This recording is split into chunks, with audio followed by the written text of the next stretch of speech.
If you find yourself banned from using Google Wallet, you can appeal the decision by following these steps. This guide will help you navigate the process effectively. Step 1. Gather information. Collect all relevant information regarding your account, including your Google Wallet account details, any communication from Google regarding the ban, and the reasons provided for the ban. Step 2. Review Google's policies. Familiarize yourself with Google Wallet's terms of service and policies. Understanding the rules can help you identify if there was a misunderstanding or if you inadvertently violated any terms. Step 3. Prepare your appeal. Draft a clear and concise appeal letter.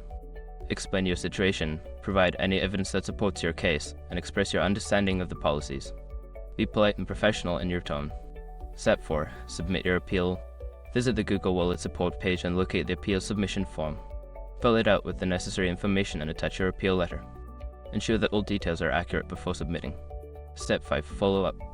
After submitting your appeal, monitor your email for any responses from Google. If you do not receive a reply within a reasonable time frame, consider following up to check on the status of your appeal. By following these steps, you can effectively appeal a ban on Google Wallet.